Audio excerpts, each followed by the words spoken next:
Hi, thanks for joining us. This is our first of a series from the Growth Engine LinkedIn group and podcast. We are doing exclusive interviews with subject experts. I'm Ryan Parshall, and I am a lifetime marketing and sales pro and entrepreneur. Used to run an agency for about 11 years. And I am the CMO's biggest fan and the CEO's best friend. So this is the way I used it, like to say it. So this is sponsored by the LinkedIn group of the Growth Engine and also the podcast itself. And Healthy Brands Coaching is what I do. So I coach agencies, CEOs, leadership teams, and help them grow their companies, and I help them buy and sell businesses as well. So today I've got my special guest, Matt Biggar, on here. And Matt and I met when I was getting ready to start a YouTube channel and get it going. And we were in a different group. We have a mutual friend, Larry Call, and we were on that. And I learned that he was an expert in YouTube. So I got on an individual call with you, Matt, and we chatted a little bit. And I learned real quickly how much knowledge you have in this area. And I'm amazed at how short of time that you've been doing this, how good you are at it, and how much you know about it. Like, you deep dived into this topic, right? For sure. Love it. You have over 2,790 subscribers on your YouTube channel, which is amazing in that time frame. And so I just wanted to start out, like, can you just give us a little bit of background, Matt? Like, so what's your story? Like, how did you get into this? Yeah. So the first career that I chose basically out of high school was actually an electrician, and very quickly realized that everyone that I'd surrounded myself with was kind of miserable. And so I'm looking up to all my peers and my, mentors who are journeyman electricians, and most of them didn't really like the work they were doing. And so I put about a few years into it, and I realized quickly that, something needed to change, because I was also broke at the same time. I was making great money. I didn't have any entrepreneurial background whatsoever. And I was at a point where I was just fed up with, I hated my job. I wasn't making enough money, or I was spending too much. And I decided to go to a bookstore. And the book that I ended up picking up was a Robert Kiyosaki book, Increasing Your Financial IQ, because I was like, there's got to be something else going on here. And so this book opened up my eyes to this world of, like, becoming a business owner, learning sales, learning marketing, and all these things. And so eventually I decided to start a video production business in my local market, which is Calgary, Alberta. And I was, working with realtors at first. Quickly decided that wasn't the right path for me, and pivoted towards working with coaches, speakers, people that were into personal development. And, one thing that I actually discovered there was that I wasn't really feeling in integrity, because I was selling these services that weren't getting people results. One-off video content just didn't work for people. And I was also afraid of judgment. I was hiding behind the camera. And so by starting my YouTube channel, I also shut down the production business. And October 2019, I uploaded a very awkward and rigid YouTube video to the channel. And that was my commitment going into it. I was like, you know what? This is 2 years. This is 5 years. This is a long-term play. And, I've been in the weeds of the algorithm, understanding, buying the courses, reading the books, everything that I could consume on the topic to understand the platform. And I also got support as well. So it made a huge difference. But that's kind of the transition from, working in a career to starting a YouTube channel. So I'm smiling, I'm laughing in my head, because I've done the exact same thing where, like, I put a video up and it's like the first video you try, and I'm so uncomfortable with video, and Trice and I do this podcast, right? And I have to do that and put it on video. And so it's hard getting used to the camera for me. It's hard getting comfortable. And then also, like, saying exactly what I want to say. It's really a challenge for me. So I can relate to all these pieces, and then sticking this video up there that doesn't really present very well. Yeah, I've got some. Yeah. And honestly, if you scroll down to the bottom of anyone's YouTube channel, if you sort by oldest and you just look and you see the creator, if they've left their content up, there's someone who's usually a little bit more like this. Like they're just rigid and uncomfortable. And honestly, I always encourage people, like, just do it anyways. It doesn't matter. There's so many speakers in the world that are great on stage, but when they have to talk into a camera lens, it's just a different dynamic, and it takes practice to get used to it. Yeah. Yeah. Don't scroll down the bottom of mine. So that's a little bit about how you got started in this, but so what are a lot of the details that guys like me, even though I'm like pretty savvy digitally, like what are a lot of mistakes that you see made like for YouTube videos or channels? Yeah, I think that there's a lot of things that are overlooked. Number one is not having enough intention or strategy for a channel. I see a lot of people that will start a channel and they'll treat it like a retirement home for old videos, or just simply a storage locker where, they post up client testimonials and something like that. But you have to consider that, like, every piece of content that you put up on YouTube is teaching the algorithm who your viewers are. And so one of the biggest, most overlooked opportunities for new channels, creators who want to leverage a platform correctly, like properly, so it actually brings the results, is to have a very clear and compelling value proposition thought out before you launch the channel. And that value proposition needs to have, a specific message that people want. It's for them. It's not for us. We need to show up from a place of service and support for our viewers on the platform. And so it's really about making a very clear and compelling value proposition for the channel. And doing it the right way usually means getting support and guidance, because if you do it the hard way, then you're confusing the algorithm the whole time by, exploring different content and different approaches and traveling in different directions. You're fragmenting that subscriber base, and YouTube has a very hard time figuring out who those viewers are. So that's the best opportunity: a clear and compelling value proposition for the channel. Make it a statement in your channel art, make it obvious why people should subscribe to your channel, and then keep hitting that value proposition continuously without getting off track and exploring, because you see this a lot. You'll see a channel, if you sort their most popular content, you'll see something that's like not even related to the value proposition of what the channel is today. And something took off for them. Like, going viral on YouTube is actually a bad thing if you're not sticking to your value proposition and staying in your lane. So we just got a question in here, and it kind of relates to what Good question. A little bit of what I was going to ask. So what is a value proposition in your mind? Yeah. So you're selling the reason why people should subscribe to your channel and watch your content. Okay. And what can come to mind for me is you mentioned the artwork and the cover image, et cetera. Like, and do you think you should put right up the top what you do and who you do it for, right in the header? Like, is that what you're talking about, to where people arrive there and they know that they're supposed to be there? Or do you recommend, like, this is the problems that we solve, or something like that? Great question. Best thing. So the value proposition should have like goals for your actual strategy, right?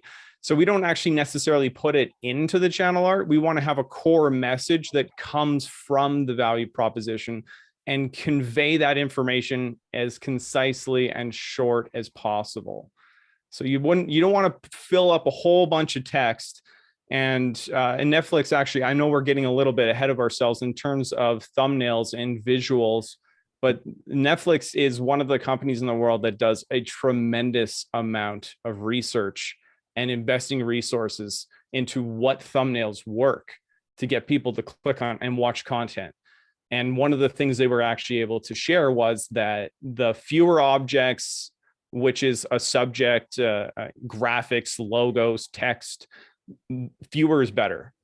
And so we want to have as little text as possible on your channel. You don't want to like write out a whole paragraph in your channel art about like who you serve and all that stuff. It's really got to be a core message that comes from your value proposition for the channel. I think that's important, because people show up for YouTube, they want to be entertained. They showed up for video. they didn't show up to read. That's not what the purpose was for them to be there, right? So that's not how a lot of people who watch YouTube receive information, right? They're visual people. They like to watch versus read a lot of times. And so you have to be thinking about that piece of it, I believe. But I also wanted to point out, I posted on LinkedIn, I shared the YouTube video that you had talking about Netflix. It was a fascinating post with a lot of great detail that applies to everyday YouTube channels and usage. So people should go watch it. That was an amazing, one of the best posts I've seen all year. So good job on that one. Thank you. But so what are some of the mistakes that you see business leaders and like subject matter experts make, right now? Like, what are some of the common things you're seeing? Yeah. So, I mean, the value proposition is the biggest one. Then there's some of the, people get caught up in some of the cliche advice. So there's a correct way to niche on YouTube. And people can get a little bit more caught up in the demographic approach, that they're thinking that their audience is going to be a certain age group, geography, etc. And the approach that works better is actually, for YouTube specifically, is a wide net approach based on common ground interests. So for example, there was a channel called Legal Eagle, and he was targeting people that are in college with his content to become, they're a law student. And he had such a ceiling on there that he basically hit a capacity with this channel. It couldn't really grow anymore. And the way that he got out of that was to implement this wide net principle, where he started to implement popular culture like lawyer reacts videos, and then his channel just exploded. So he was able to make the information more interesting, more entertaining, and for more people. And that's what helped him grow his channel. So that's an example of a channel strategy that actually works a lot better than trying to niche in one specific thing. In terms of demographics, is more effective to have common ground interest.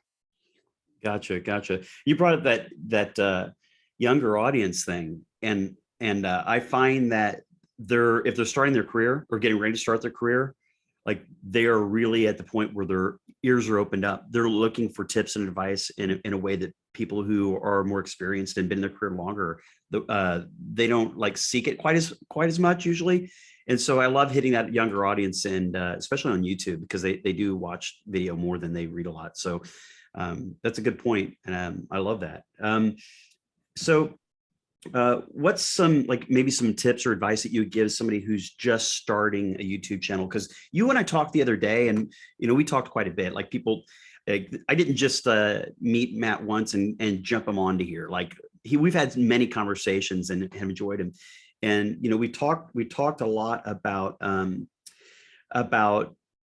old content and how to treat old content, and should you trash it on a new, if you start a channel, should you trash old content? Should you redo it all together after you get your advice? I mean, there's all these little questions that came up about in that conversation. So for sure. Yeah. So overall, like starting a new channel, or maybe that topic of maybe rebooting and trying again, right? Yeah, it's a great question.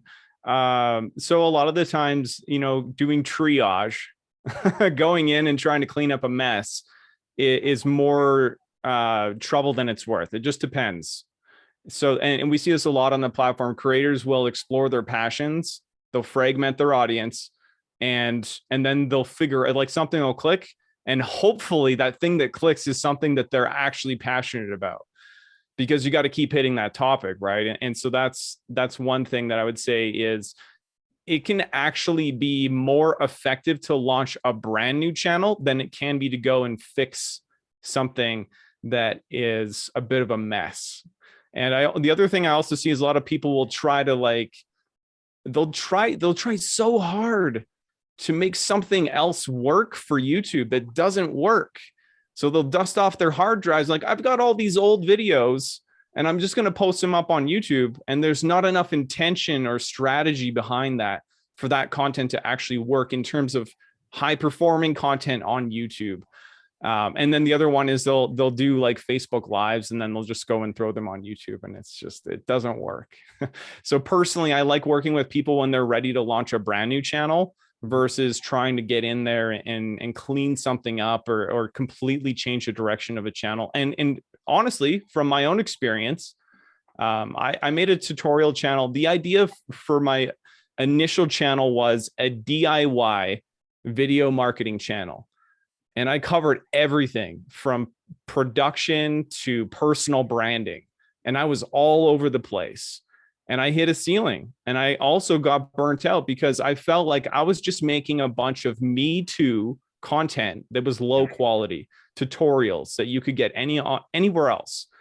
And so I had to figure out what that sweet spot was for me between, the intersection between the skills I have, the things I love talking about, what people want to satisfy a need in the marketplace, and turn that into a brand new strategy. And honestly, I'm excited to see what happens next, because I'm focusing on helping people through an insights-based channel versus a tech tutorial channel that I had before. Yeah. Yeah. Some of the most successful people I've seen on YouTube with YouTube channels, they have one audience, not 15, 20 personas. Like they have one main audience, and they circle that topic big time over and over, and like micro topics, right? And what drives me crazy would be like YouTube channels and LinkedIn profiles, both that have the same situation where it's like, I'm a professional in this thing and this thing and this thing, and they're not related. Like you're like, okay, I'm glad that you like,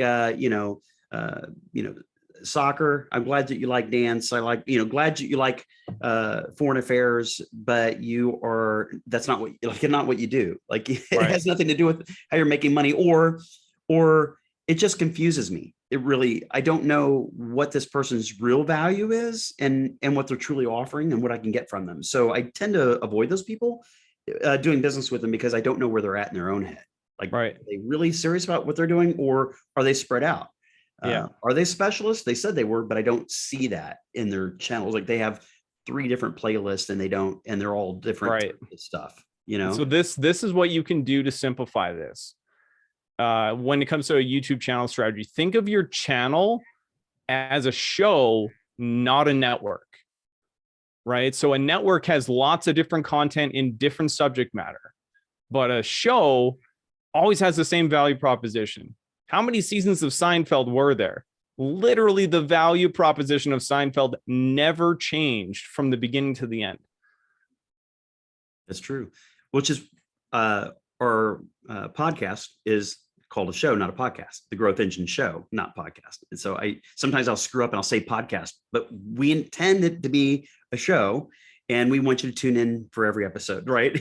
And that was the whole thinking when I did that. But I'm sure there's tons of ways to enhance that even further in the way that we present the whole thing. So yeah, playlists are overlooked as well. To answer one of your previous questions, your playlist title is an SEO opportunity, and how you organize your content is a tremendous opportunity. And the game on the platform is really about creating relationships between your content.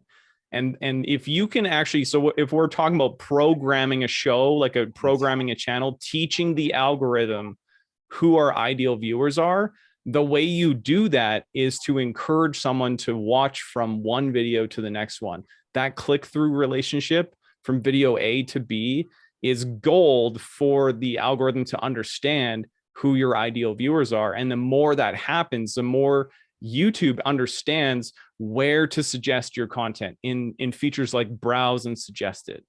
Okay. Now I'm going to have to bring up something you told me yesterday that I went and tuned into last night. So you told me about this documentary on Netflix.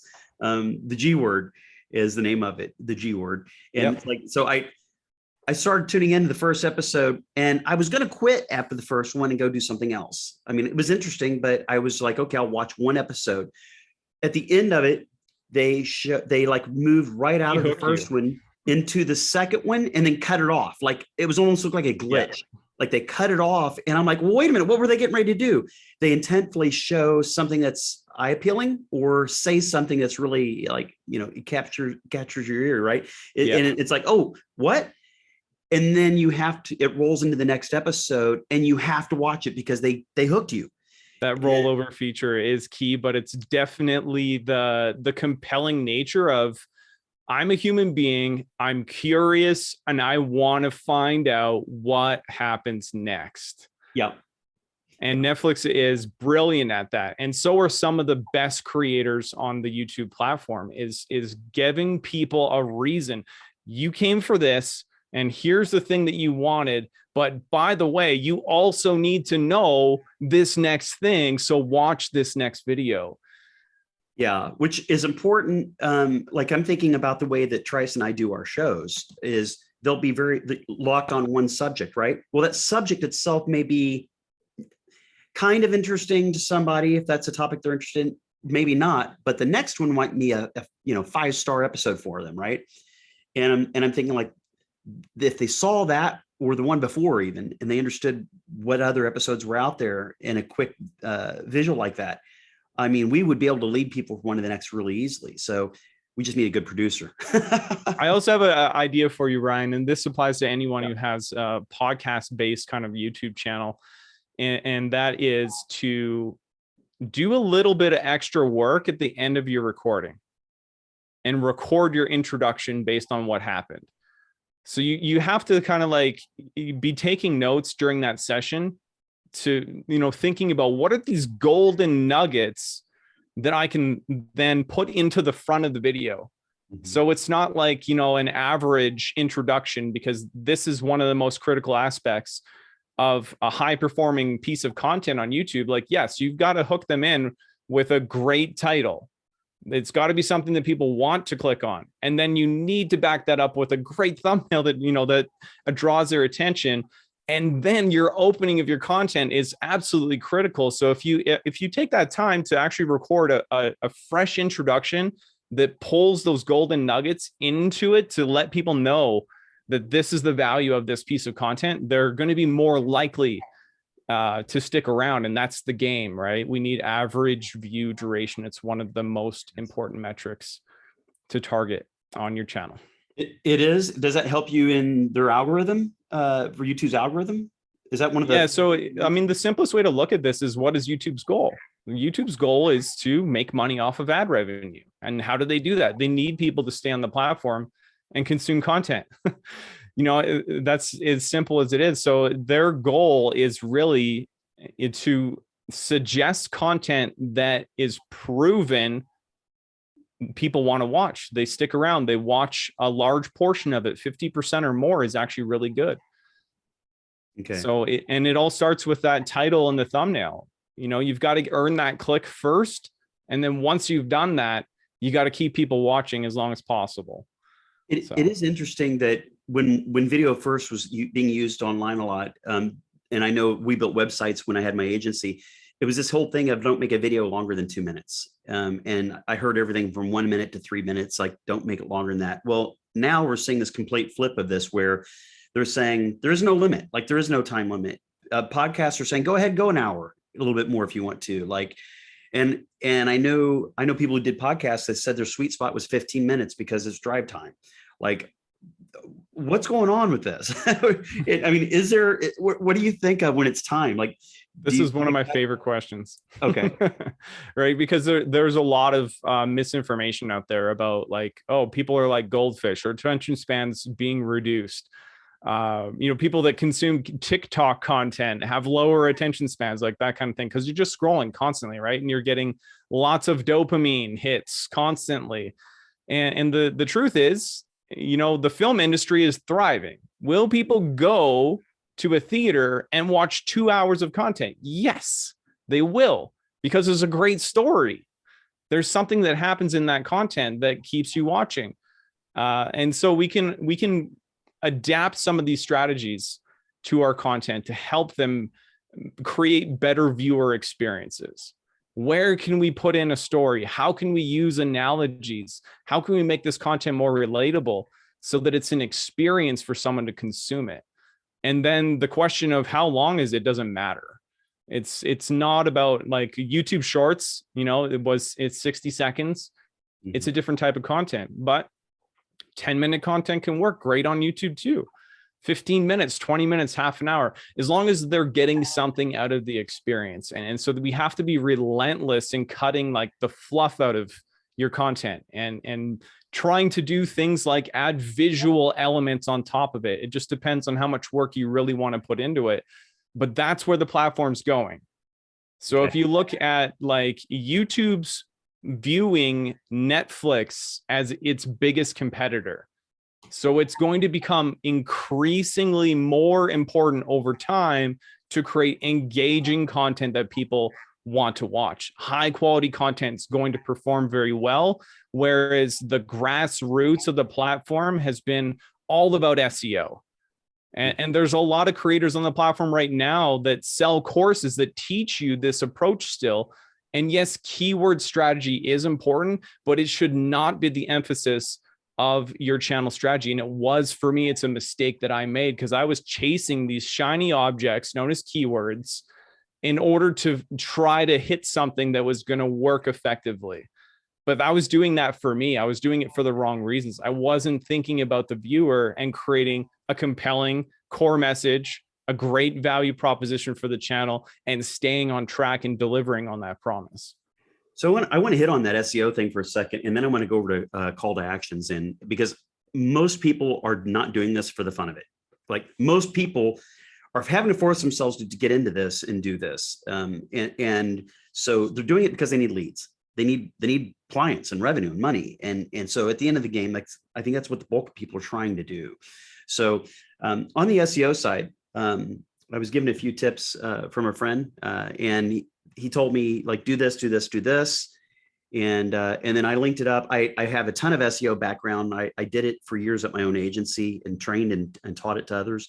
And I didn't over keyword anything, but I mean, I did put descriptions in, and we just had a question come up about like how important are descriptions and tagging and whatnot. And I did tags less than 5, somewhere between 3 and 5. I did make sure the keyword is in there once or twice, but I really just described the video, described what they would get out of it, what the key points were. And I used that for posting on social, and I dropped it in the description, used it in my podcast description as well in that tool and software. And I have a link going back to my website every time. And that consistency alone, I'm just so hyped up about this. I'm more hyped up about it than it's actually drove revenue yet, which is my, I'm number 1 for coaching, business coaching in Kansas City when you Google it on the maps. And I got there 3 months after I started doing this YouTube channel. So I know there's a lot of good stuff there for SEO. But the key I talked about was like, okay, well, I don't see a lot coming from it yet. That trust thing, that's what I love about video, is that trust. You can see them, you can see their eyes, you can hear them, they're a subject matter expert. Like, to me, that's so crucial. So I know a lot of people, so kind of multiple questions. The first, what do you think of with what I just said would be the first question. And the next one would be like, how do you relate trust to the video content and how you go about putting your YouTube channel together? Yeah, those are loaded. Also address Trice's comment, which he said, how important is the description, the tagging, the written content with each video to YouTube? So the game here is you don't just optimize for keywords. If you're going to implement SEO in your strategy, you want to get in front of traffic. And I've seen people do this where they paid for services, and great, you're ranking for something, you're number 1 on Google, but no one's searching that exact string of keywords. So there's no traffic, and it's completely useless. It doesn't matter if you rank on Google for something that no one's looking for. So it's important to be doing the research around the traffic as well. And I love using Google Trends for this. It's an amazingly powerful free tool to just see where, over time, a 5-year period, this is something I actually use in validating a channel strategy, is to determine, is there a climbing interest over a long period of time on a specific keyword that's 2 to 3 words at the most. So is it important? I would say yes, because it's in the details that most people are overlooking. Writing a description is something I feel actually adds context to the video, and putting your keyword in your title and having that in your description and putting it in your tags will help teach YouTube who this viewer is that would consume this content. Tagging's not critical though, and YouTube even states this. It's actually you want to have your keywords in there. You don't want to do any keyword stuffing with the tags, just filling it up to try to max it out. And I've done that. You actually want to have misspelling in there too. So if someone's trying to type in a word, like say entrepreneur as an example, there's typos they're going to make in that process. And there's tools you can use to determine what those typos are, but it actually gives you a better opportunity to rank your videos if you incorporate the typos into your tags. That's an easy one for me to mess up. I've messed that one up a lot. Entrepreneur. I'm going to give you guys a gold nugget too. You need to tag your name in all your videos, especially if you have a personal brand approach in your business in any way, shape, or form, because you can rank on Google search results with your videos by tagging your own name in every single video. Then your YouTube content will start to show up on YouTube, on Google. And the reason why that's important is because, hey, Ryan, maybe I'm considering hiring a business coach in Kansas, and it's Kansas, right? It's Missouri, but it's Kansas. Sorry, Missouri. It's both. I go with it. Yeah. But if I'm looking for, I come across your profile on LinkedIn, I don't even know you. I'm a cold audience. I'm going to go and Google you, guaranteed.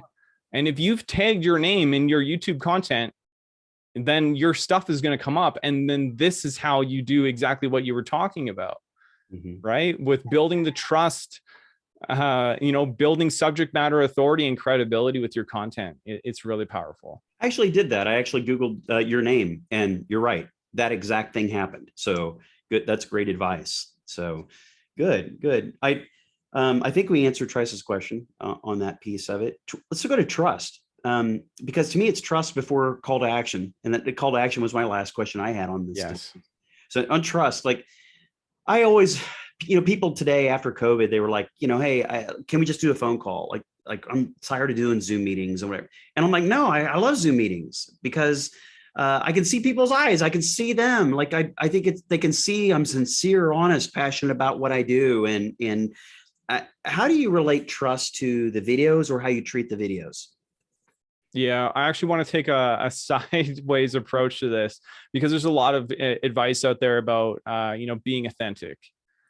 And honestly, it's easier said than done for some people, myself included, to be authentic on video and build trust. So just getting to that place where you're not as rigid, you're opening up, you're using your gestures, you are injecting your personality, you're sharing your ideas, your opinions. These are the things that build trust with people. And that it's easier said than done for some. And so when someone's saying, be authentic, it is absolutely critical because you are the reason why people are watching that content. So I'm not sure if that actually addresses your question, but I feel like that's one of the most critical pieces and just give yourself, accept the fact that it's a journey and you will improve over time, especially if you have guidance. Some of the clients that I work with, it's really about dialing in the messaging and communication in the terms of content structure that actually works on the platform. And so, I feel like your sweet spot includes your passions, whether that's a part of your channel strategy or not. You can always use stories and analogies from things that you love in order to convey an idea. And that's a great way to be authentic. We just had a question come in, and I want to refer to you as the expert, but I want to give my own touch on this because I coach people on this topic outside of YouTube. And it's this, when you have, so what are your strategies for starters entering into a niche that is really saturated with other channels, big and small? So in heavy trafficked areas, like a lot of times people think they got to go a completely different direction and go away from what they really know. And I don't, I tell people don't do that. Like stay with what you know. But the world has not seen what you do through your eyes, through your stories. And you just mentioned this, Matt. You just talked about this piece a second ago. And it's like the way you tell that story, the stories that you have are authentic. There's that word authentic to you. And it's going to resonate with somebody. Your brand and your personal brand, your company brand, and the way that you speak is going to resonate different. And you're going to have a whole different subset of people who are going to be attracted to your style more so than the other guys. And so I encourage you to go. I always say go all in. What's your thoughts on this topic?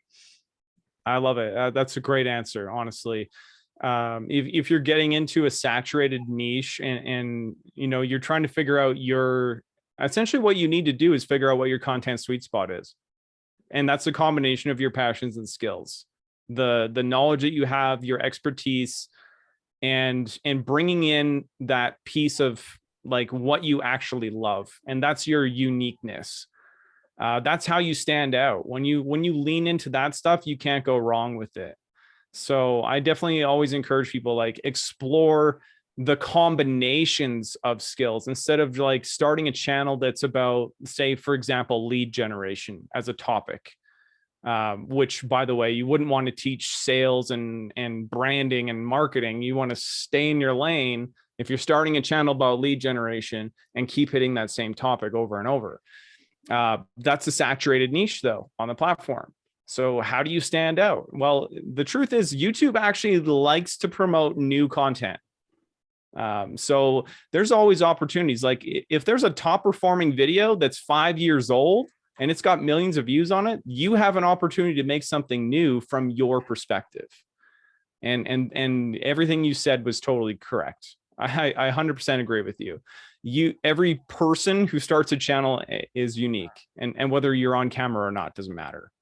There's lots of great performing channels, by the way, in the motivation, inspiration niche that don't have any people on camera.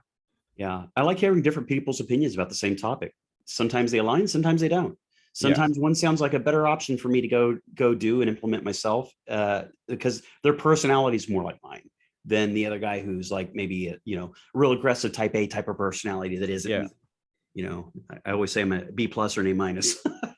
Yeah. So that's why I have, from the beginning, the one thing that is a common thread is I love working with beginners, because one of my skills is to take complex ideas and simplify that information and break it down into, actionable steps. And that's why I made so many video production tutorials. But I can still bring that into an insights-based channel focused on providing insights around, what a successful creator is doing in their business that works. I'm gonna bring this up. I was gonna do it at the end, but I'm gonna bring it up now. So you and I worked yesterday together.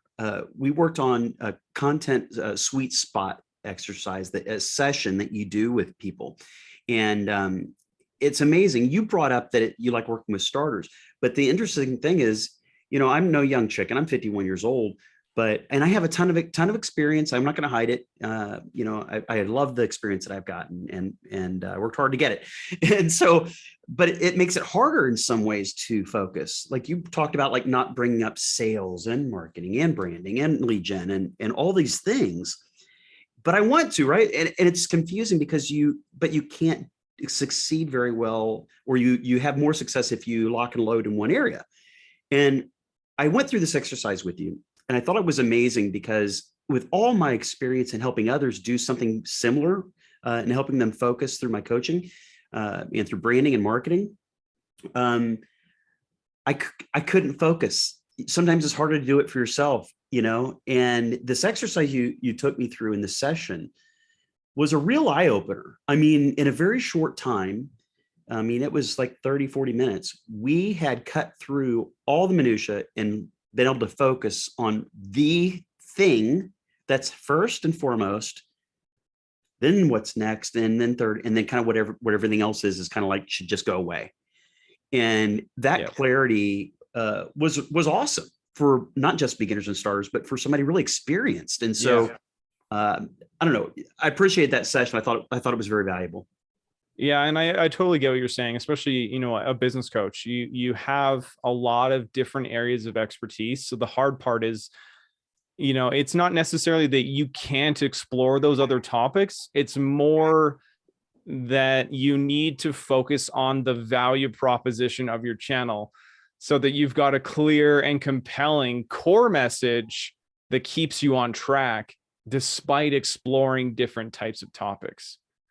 Mm-hmm. So that when the subscriber base you have gets a notification that you've put out a new video, almost 100% of the time, and obviously it's not perfect, it's never going to really be that good, but you want all of your content on your channel to speak to that notification so that someone actually who has subscribed wants to watch all your videos. Right. So that's the challenge, right? And you can't really get there without the exploration of your skills, your passions, your knowledge, your expertise, and all these different areas, and figuring that out, because that's what creators do, but they do it the wrong way. They do it by creating videos, and they figured their passions out through the process. One creator will start a YouTube channel about makeup and burn out on it.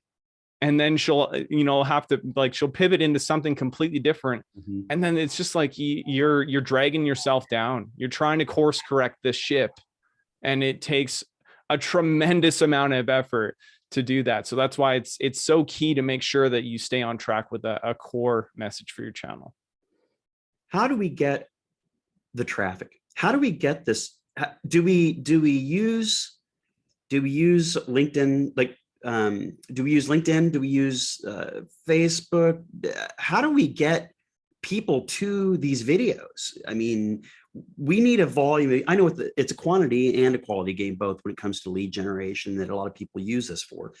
Like, how do you do it without it looking forced? How do you naturally get people to that video? What's your thoughts and best tips on this? It's a great question. Driving traffic, there's a lot of different ways to approach it. You can do the SEO strategy, and you can get that, organically by, emphasizing keywords that, if you think about your buyer's journey, right, you dig into understanding what's the state of mind of this person and how are they searching to solve a specific problem. So what's their state of mind? What's the problem they have? And how are they searching for solutions to that? And then you can rank on SEO, and you can be on top results on YouTube. That's one way to do it. Now you're also talking about promotion of your content. Mm-hmm. And I've tried a lot of different things, and it's hard. It's hard to do that because all the other platforms. So if you use LinkedIn to try to promote a YouTube video, LinkedIn's going to bury that thing. Honestly, they're just going to bury it, especially Facebook.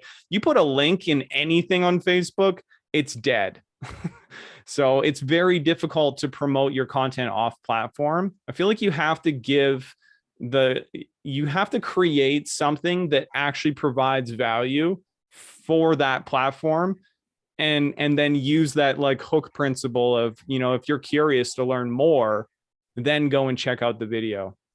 But I mean, it's difficult to do. I honestly, your best bet is not social media. It's to build your own email list, because then you can promote your YouTube videos and vice versa. Your YouTube channel can build your email list, and your email list can send viewers to your YouTube channel, and they can work two-way traffic.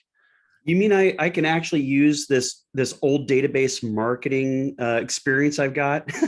It's CRMs and database and USB addresses. Then we had to go after emails, and it's back full on.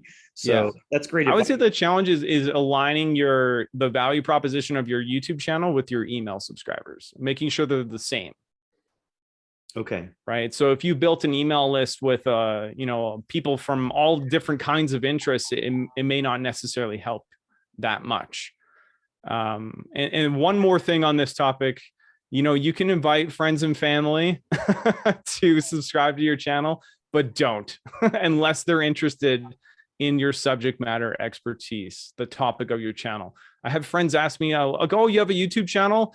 And then I would say, yes, but please don't subscribe unless you're interested in learning about video marketing, because you don't need a whole bunch of subscribers to pad that number from people that are never going to watch that content.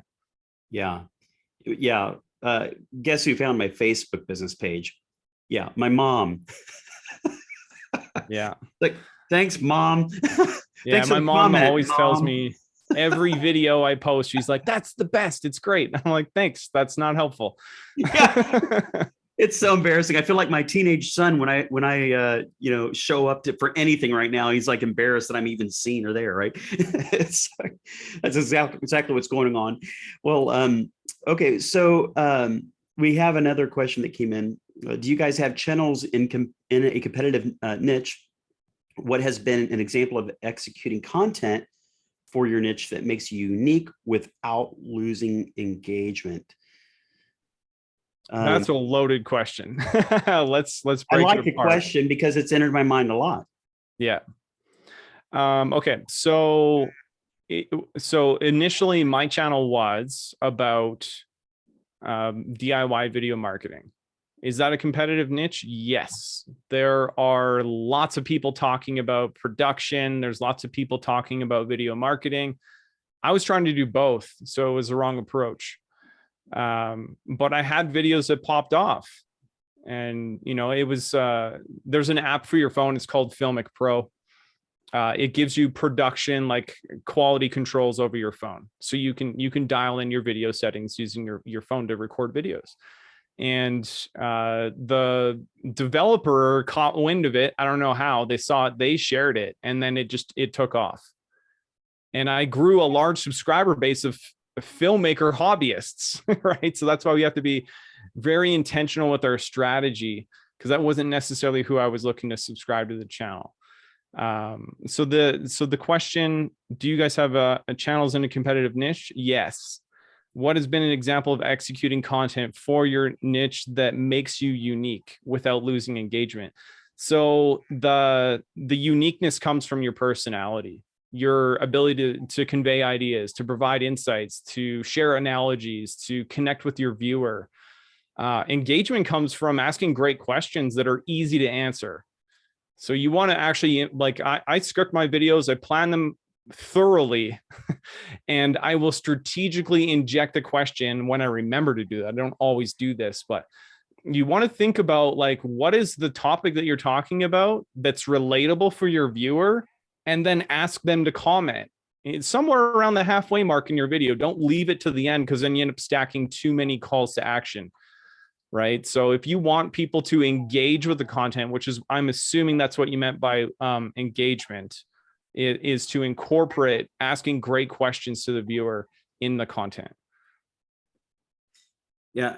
I also, what came to mind as you were talking about this was how many people in your industry or niche, how many people in your niche really suck at this? They're not good at it. They're putting out crap.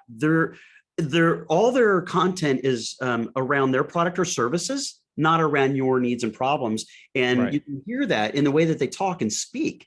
And I think that that's really a crucial point is listening to, I just did a post about this, listening to your customers, hearing what they ask, hearing their concerns.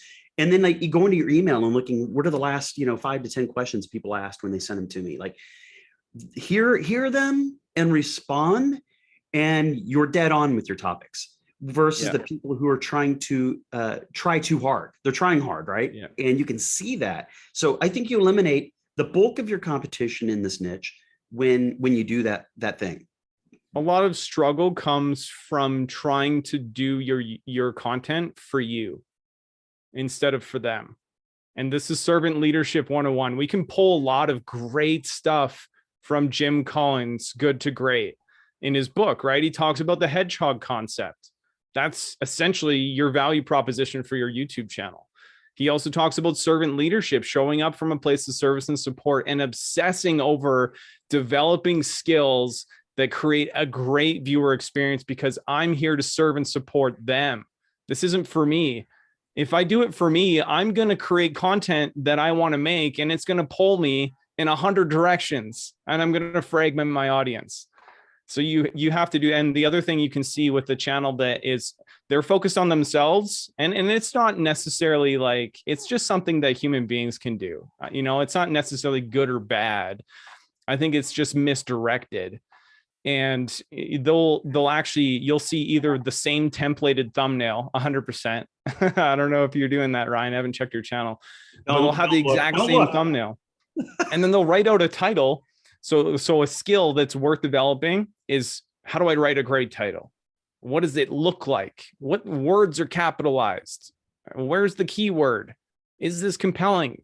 Does someone want to click on this? It's the thing they'll do. It's my biggest mistake, Matt. So like, I don't have different thumbnails for each one of them. I tried to do something that was going to be efficient and fast. And so it's one image. I have to truncate or chop down my titles to fit on that graphic. And that's where I was going. I have to read all of it after talking to you. Right. But you take the whole title and you cram it into the thumbnail. That's bad. I'm botching it. That's what I'm telling you. With all this great experience I've got, right, and writing compelling copy, I can write great titles, but I'm botching it, man. I'm hosing this topic, right? So thank you for. So take your title and reframe it in as little words as possible, in as little text as possible on your thumbnail, and make them big. So it's easy to see, because people are on their phones and the thumbnail's like this big. How important is it to have my face or your face on that thumbnail? Is that good? There's a lot of different opinions about this, but the truth is that a thumbnail that has a person's face on it will perform better than one that doesn't. We just don't want to cram too much stuff in there. That's the other challenge. People will have their logo, they'll have a bunch of text, they'll have multiple subjects, people. If you clutter it up, it's just not going to work. Every new additional element you introduce into the thumbnail doesn't make it perform better necessarily. So you want to have simple thumbnails that pop, that draw people in, and reinforce your title, not copy it. Yeah. Okay. I want to hit on this last thing before we run out of time. We're getting close here. Call to actions. I'm going to talk about the strategic use of a CTA or a call to action. This is the thing where I think my strategy right now is audience, getting the right audience and the right people, and growing your tribe, if you will. But I haven't really looked into. I'm in this because I love being around people who are like me. They're growth minded marketing and sales and entrepreneurs, and I love this community. It's so fun. But I haven't sat and gone, hey, should I get something out of this? And should I start using call to actions and all those details? What do you recommend when it comes to call to actions and YouTube? Mm-hmm. Yeah. So this goes into your strategy in the beginning. Setting an intention and strategy behind your channel is also about growing an asset of your own. And it's, we don't want to build the whole thing on rented land, being, Facebook, YouTube, whatever. We want to have an asset that we own. And so I always emphasize the importance of growing an email list. And this is something that, I procrastinated on for years. I don't know why. I think people do that for some reason, but implementing there's essentially 3 CTAs on a YouTube channel. So number one, and we'll talk about the goals behind them. So number one is, if you're in business, then let's just be realistic. You want to grow that asset of your own. One of your main focus primary CTAs, calls to action on your channel, should be to give away a free resource, a lead magnet of some kind, to get people to go and opt in. That's related to the video content. That's really important, right? And when you position that matters too. So you want to make sure you're giving insights or value, whatever that looks like for you, before you ask them to go and drop off your video, essentially, to go and build that email list. But that goal is more important to your business than channel growth.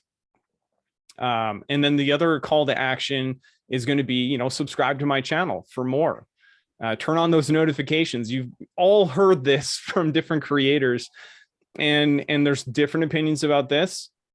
The truth is that if you ask for the subscribers, then you're providing them with a reminder, and you will increase your subscribers more by asking for that versus not saying it ever. Yeah. I mean, it will happen organically. If your value is so great that people are, loving your content, they will subscribe to it, whether you ask them or not.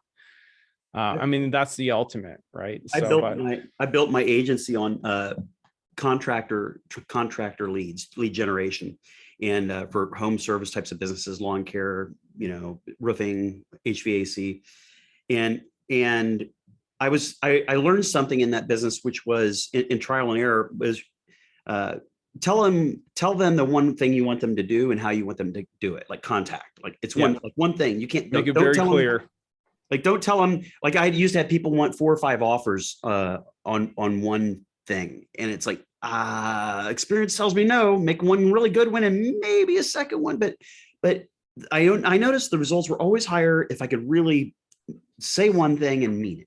And I would get the results I was looking for. So I haven't had the experience in YouTube to know if that same thought works, or if you can say, hey, like, subscribe, share, join my LinkedIn group, all those things. Yeah. Well, okay. So there's more CTAs. So one of them, I think, honestly, okay, let's talk about the goals. I'll break this down. So the first one is, go and download this valuable asset. That's the ultimate. That's the best goal for your business, is having that email list. Because what happens if your channel gets shut down, right?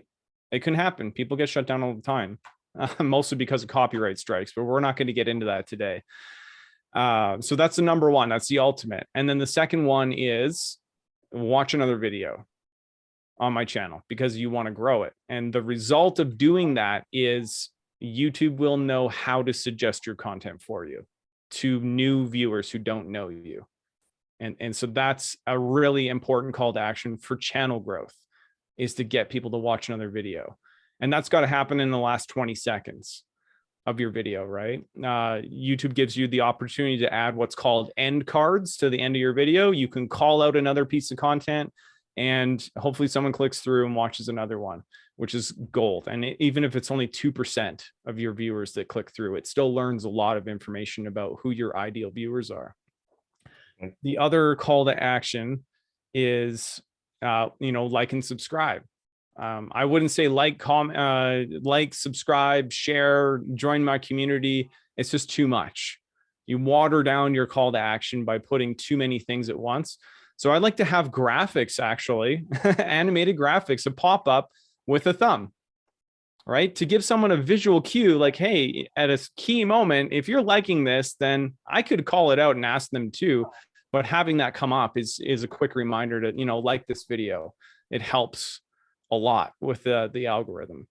So does that answer your question? Yes, that was exactly what I was looking for, because there's just so many options, right? Like it's almost overwhelming, and you got to narrow it down and figure out which one. Space them out too, for sure. Yeah.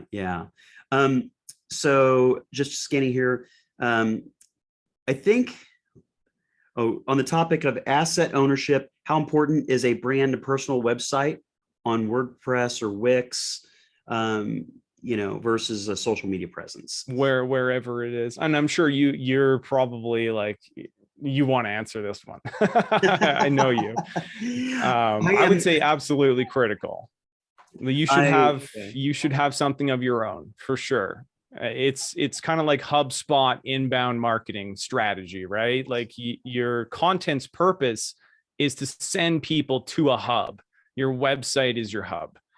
That's where you build your email list or your community. You've got your offers on there. I think it's absolutely critical. I didn't have it in the beginning. I also didn't have the guidance and support to figure out that stuff. I did it the hard way. I grinded my way through YouTube, and it's not the best approach, but a website strategy should be incorporated into your approach with creating content, so that you're not just building up followers, you're actually building up an asset for yourself that you own. Yeah. I used to build websites at my agency. We built hundreds of websites for people and for lead generation purposes, right? And today, where we're sitting at, I would tell you a website's really important, but it's not my most important thing. My most important thing is personal brand. So you're right. This is a topic I like. This is something I really preach about, which is hey, I know you may not be the CEO, you might be a CMO. Hell, you might be a marketing coordinator. I don't really care what position you're in. I think it's never too early to start thinking about your own personal brand, because that personal brand carries you through different jobs, through different companies. If you own different companies, your personal brand is what people remember you by. And that can really lift you up and help you throughout your career, not just YouTube channel. It definitely helps you in YouTube channel. So, what do you want people to remember when they hear your name? And I think so. That's almost like a lead in that I'll tell everybody. Like, so on the 27th, tune in on the 27th. George B. Thomas, who has been a huge fan of HubSpot for years, done many podcasts, and he's very heavily known in the content marketing world. He'll be our guest on the 27th this month, and he'll be talking about personal branding. So I'll let him do it. He's carved that path and been down that road ahead of me. So yeah, I think that's all the questions we've got in. Is there any last things, Matt, that you want to point out? Is there any, how can people get a hold of you if they want to learn more? I highly recommend, I think everybody should go through your content, sweet spot session. If nothing else, that to me would be like the first start of your YouTube channel. So yeah, absolutely. That session is intentionally designed to bring more clarity to products, services, content marketing, any strategy when it comes to YouTube.